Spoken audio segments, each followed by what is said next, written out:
2, 1.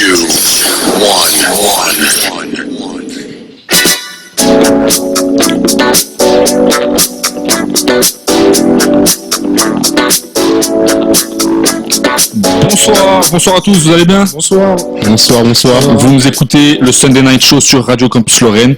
Alors, les fréquences pour nous écouter, 106.1 à Metz, 99.6 à Nancy, ou pour ceux qui n'habitent ni Metz ni Nancy, www.radiocampuslorraine.com. Les gars, ça va ? Ça va. Ça va, tout va bien. T'as passé une bonne semaine, Théo ? Bah, franchement, très très bonne semaine, hein. Entre préparation de l'émission, boulot, études. La semaine passe vite, hein. Vous les gars, ça va ? C'est vrai. Bah, ça routine, va, mais ça va aussi, ouais. Une grosse routine. Alors aujourd'hui, je suis entouré de mes deux potes. Adam, expert en carton toujours. De retour. Ça n'a pas changé. Voilà. Et si j'ai plein d'anecdotes inutiles, plein de chiffres inutiles ce soir de la part d'Adam. Et Andrea, ça va ? Première pour toi dans le Sunday Night Show ? Ouais, je me lance. Ouais, il se lance. J'espère que tu vas faire une bonne émission. J'espère aussi. Tout faire pour te mettre à l'aise. Moi j'y crois, il va faire une bonne émission. Ça va aller. Tu vas le mettre à l'aise. Mais oui. Alors pour commencer l'émission, juste 2 secondes, parler du coronavirus. J'ai pas envie d'en parler toute l'émission parce que voilà, tous les médias en parlent et je pense que c'est pas l'endroit pour en parler. Voilà. Mais... On a déjà parlé la semaine dernière en plus. Mais juste 2-3 mots sur le coronavirus. Bon, le nombre de cas en France augmente, le nombre de cas en Europe et dans le monde augmente. Mais je vais juste vous rappeler les gestes simples. Très simple. Arrêtez d'écouter les médias, arrêtez de regarder la télé parce que c'est très très anxiogène.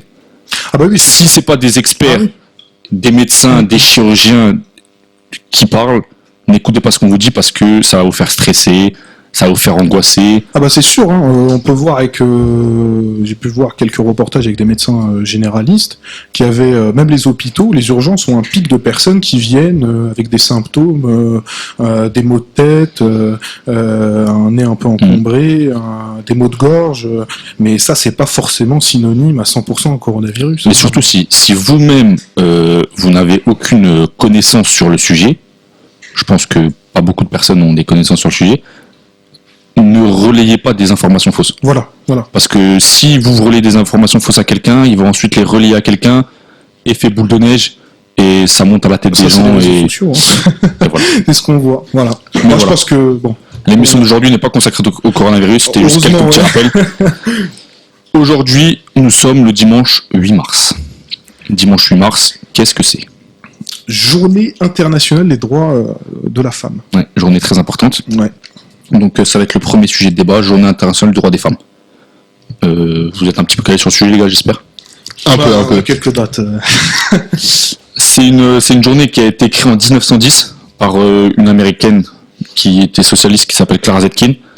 Et du coup, depuis cette année-là, chaque année, le 8 mars, on célèbre du coup Journée internationale du droit des femmes. Plusieurs manifestations à travers le monde entier, des marches, des défilés... Voilà, plein d'associations à travers le monde qui sont créées pour ça. Et voilà, le seul objectif de cette journée, c'est d'améliorer la situation des femmes à travers le monde. Oui, après, c'est pas qu'une journée, ça doit être toute l'année. Oui. Bien entendu, ça faut le rappeler. Je veux dire, c'est pas en une journée qu'on va améliorer tous les droits de la femme, c'est 365 jours par an. Voilà. C'est, si je puis dire, pour marquer le coup, pour qu'il y ait une... Oui, voilà, on marque le coup. Et c'est bien de dire Journée internationale des droits de la femme, et pas de la femme en elle-même, mais vraiment tous les droits qui constituent ce que peut faire la femme déjà depuis un certain temps. Et du coup, chaque année, les Nations Unies définissent un thème pour la Journée du droit des femmes, internationale du droit des femmes.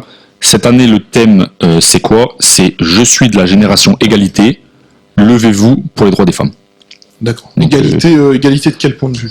Égalité de tous les points de vue. Tout point de vue. Ça peut être égalité salariale.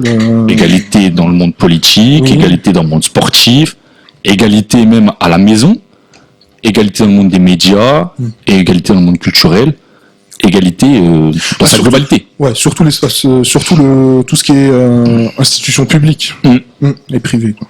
Du coup, pour lancer le débat, si je puis dire, on va reprendre au tout début, enfin en France en tout cas, 1903.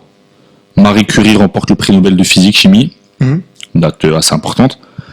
En 1920, la loi assimile la contraception à l'avortement considéré comme un crime. Donc ça a bien évolué depuis. 1944, date très importante. Droit de vote qui est très très important. Droit de vote et d'éligibilité pour toutes les femmes. Exact. 1946, suppression de la notion de salaire féminin. 1965, date aussi très importante. Pourquoi ? Parce que les femmes mariées peuvent exercer une profession et ouvrir un compte bancaire sans l'autorisation de leur mari. Ouais. Donc avant cette date-là, c'était impossible pour elles. 1967, il y a une loi qui autorise la contraception. Ouais, c'est la loi Norwich. Ouais, voilà. Merci pour l'accent anglais. Ouais. fac de bio, mais très bon accent anglais. 1972. Et là, je dis cette date parce que Adam, je sens que t'es chaud sur le sujet. Reconnaissance du principe à travail égal, salaire égal. Voilà, qui est inscrit dans la loi. Attention, qui est inscrit dans la loi, c'est-à-dire c'est pas Monsieur X qui a dit ça ou un patron. Donc c'est vraiment inscrit dans la loi. C'est-à-dire que chaque patron est obligé forcément d'exercer la loi. Ouais. Et du coup, cette date, aujourd'hui, c'est encore un grand sujet de débat. Pourquoi ? Parce qu'on se dit, est-ce que à travail égal, les femmes et les hommes gagnent et perçoivent le même salaire. Voilà. Alors ça c'est la grande question parce que j'ai été voir sur internet, j'ai demandé à des personnes que je connaissais et qui m'ont dit qu'elles voient des chiffres qui se trouvent entre 20 et 25%. C'est-à-dire que les hommes gagneraient 20 à 25% plus que les femmes en termes de salaire. C'est vrai qu'il y a beaucoup de personnes qui disent ça. Voilà, il y a beaucoup de personnes qui disent ça. Je fais partie de ces personnes qui disent ça. Qui disent ça, et moi je dis que c'est faux. Moi je dis que c'est totalement faux. Parce qu'en fait, quand on prend, si vous voulez, les chiffres, et ça c'est des chiffres qui sont, qu'on peut retrouver sur l'INSEE, etc., ceux qui sont relayés par les médias, hein, et ce qu'il faut savoir, c'est que le problème des chiffres qui sont donnés, c'est que en fait, ce qui est fait, c'est qu'on est sur une moyenne de salaire de tous les hommes et une moyenne de salaire de toutes les femmes. Donc c'est-à-dire que si tu veux, c'est à temps plein, temps partiel. N'importe quel milieu salarial, ça peut être le secteur de la banque, comme être PDG du CAC 40. Oui, ce que tu es en train de dire en fait, c'est qu'on regroupe toutes les femmes dans un même panier. Et tous les hommes dans un même panier. Tous les hommes dans un même panier. On fait la moyenne du salaire de toutes ces femmes, la moyenne du salaire de tous ces hommes, et on compare les deux valeurs. Voilà, et là j'ai des chiffres. Parce que là, les chiffres sont les suivants. 2438 € net pour les hommes, de moyenne, et 1986 €. Si on compte... Ce qui fait une différence d'à peu près 500 €. Voilà, 22,8%, 23% on va dire. Et à noter quand même qu'on est sur de l'équivalent temps plein. C'est-à-dire autre chose qui biaise notre résultat statistique, c'est-à-dire que on calcule sur le temps de travail des gens qui travaillent 35 heures par semaine et les gens qui vont travailler 25 heures ou moins, comme par exemple des étudiants qui travaillent au McDonald's, etc.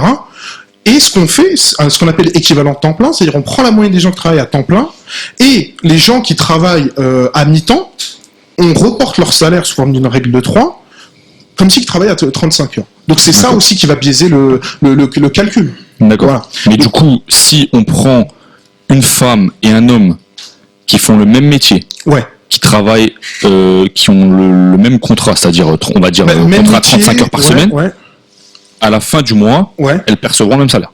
Alors, ça c'est intéressant, parce que ça, il y a une étude qui a été faite par le cabinet Korn Ferry, qui a été publiée dans The Economist, qui... Très bel accent anglais. Merci encore.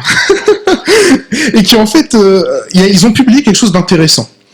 Si vous voulez, si on prend deux personnes, donc un homme et une femme, qui travaillent au même poste, on va prendre l'exemple de deux banquiers, ok ? Ils travaillent, de boulanger. Voilà, de banquiers, de boulangers, on peut prendre n'importe quel exemple, qui travaillent 35 heures, qui ont le même poste, le même CV, qui travaillent au même endroit, il n'y a rien qui change. Si on compte leur différence de salaire, on descend à 2,7%. 2,7% en France.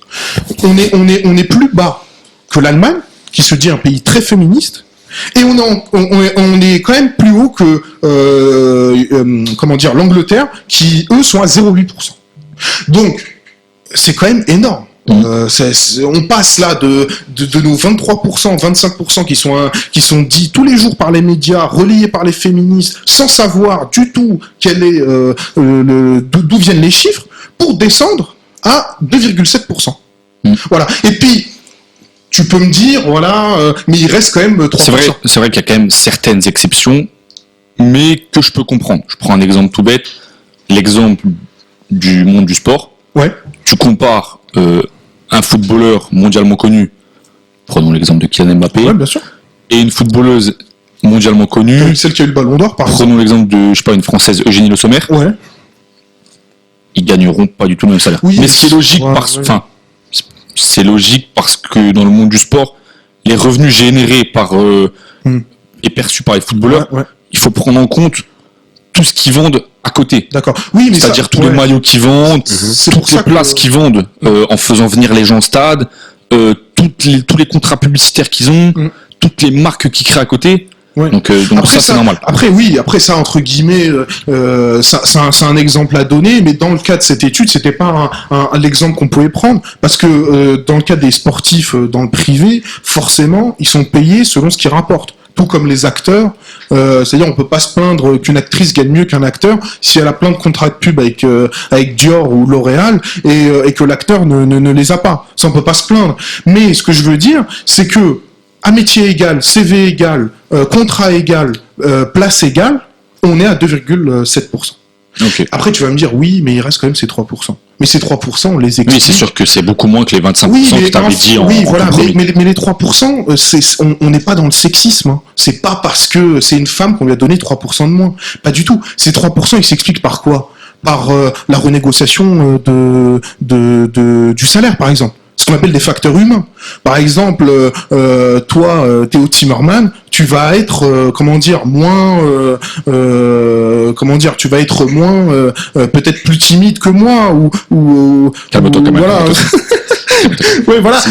Non, mais ce que je veux dire, c'est qu'on est sur des facteurs humains. C'est vrai. Tu auras une capacité plus élevée, peut-être toi, à renégocier ton salaire par rapport à moi. Mais tu peux quand même noter que dans le monde du travail et dans le monde en général, dans certains secteurs d'activité, il y a une certaine inégalité.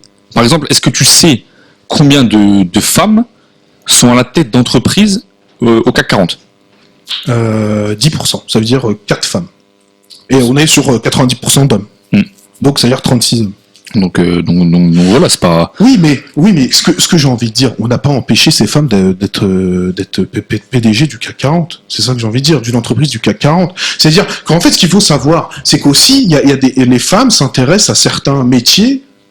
Par exemple, si je prends des chiffres, les métiers d'aide à la personne sont exercés à 97% par des femmes. Les métiers du bâtiment, 90% sont des hommes. Et donc, c'est dans ce genre de métier, par exemple, métier du bâtiment, travail de nuit, les heures sup. Par exemple, 34% des hommes font des heures sup contre 17% des femmes. 22% des hommes travaillent la nuit contre 9% des femmes. Donc, c'est tout ça qui permet d'avoir des primes, si tu veux, des primes de risque, des primes de nuit, qui font que la moyenne des salaires des hommes est forcément plus élevée que celle des femmes. Voilà. Et par rapport au monde politique, parce que je rappelle que dimanche prochain, faut tous se rendre aux urnes. Ouais. Élection municipale, donc allez tous aux urnes dans la ville où vous habitez. Par rapport au monde politique, en 2000, il y a une loi qui a été mise en place pour la parité politique, c'est-à-dire que il faut qu'il y ait autant de femmes que d'hommes dans le monde politique, ce qui est plutôt une bonne chose. Bonne chose, je trouve. Oui, bah alors moi c'est une bonne chose, mais pour moi je trouve que le problème qui se passe, c'est qu'on est plus dans une optique d'égalité de résultats, si tu veux. C'est-à-dire que le but, c'est de malheureusement, et ça c'est triste pour les femmes, parce que c'est de vouloir donner une place aux femmes. Ça veut pas dire qu'elles la méritent pas, mais je veux dire, on prend 2 CV. C'est ce qu'on appelle la discrimination positive. On prend 2 CV, un CV d'homme, un CV de femme. L'homme va être peut-être, allez, prenons exemple, il est plus performant. La femme l'est peut-être un peu moins. Et ben on prendra la femme parce qu'on a besoin d'avoir des quotas. Et ça c'est triste pour les femmes parce qu'elles sont à des places dont certaines ne méritent pas forcément, ou les hommes eux peuvent le mériter. Voilà ce que je veux dire. Et ça c'est un problème parce que vouloir à chaque fois l'égalité de résultats, c'est dommage et c'est surtout dommage pour les femmes.